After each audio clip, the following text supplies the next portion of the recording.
what... That's the nightmare a small neighbourhood about an hour north of Brisbane is facing. The state government wants to bulldoze residents' homes to make way for a new primary school.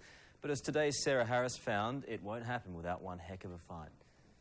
But it's what I call my little bit of heaven, and I just love it. I'm sorry. Tranquil life in the suburbs is about to become a living hell for the residents of Kurrajong Drive. It's a case of, we are going to take your land. You see, the Queensland government wants to build a new primary school right here. All that stands in its way are these homes. Aaron Morton's house is one of the 4 earmarked for demolition. It feels like theft, state-sanctioned theft. The working-class dad moved to Morayfield 5 years ago to build his dream home and raise his 4 kids. Then, 2 weeks ago, the resumption notice arrived. Now he's being bullied to sell at a price set by the Queensland government.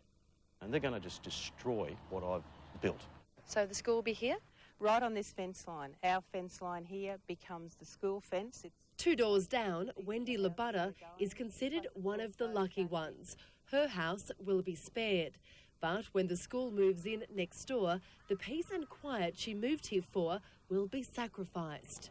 And they're not going to want to live here any more than we are, next to a school with heaps of kids and bells and buses.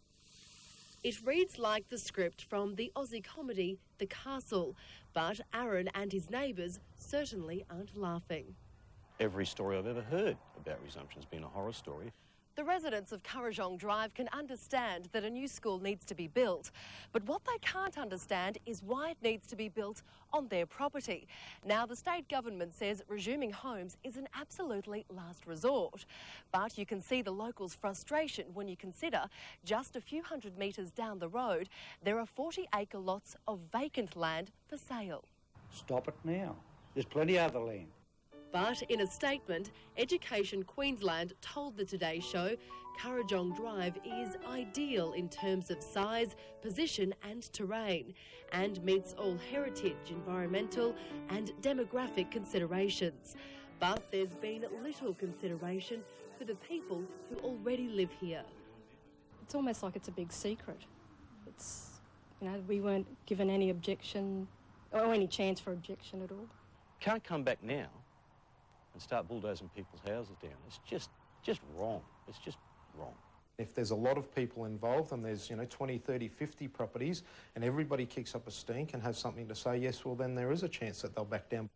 Shane Bowring from Red Tape Busters makes his living tackling the big boys on behalf of battlers. In this case, he says, quite simply, the government has the power to do what it likes. But that's not to say the residents of Kurrajong Drive don't have something to fight for. It hit them up for all relocation costs. That includes removal costs, that includes stamp duty on the purchase of a new property, legal costs involved in engaging a solicitor to do the conveyancing and things like that, postage, relocation of internet costs. Shane also believes residents have the right to battle the government for compensation for loss of value on their land. Make some money is not the point. No one wants to sell. If we wanted to sell, there would be big signs up for sale. Gee, it's a tough story, isn't it? It does seem weird that they're going to lose their homes potentially when there's land for sale just down the road. That does seem like the weird part. Now, you're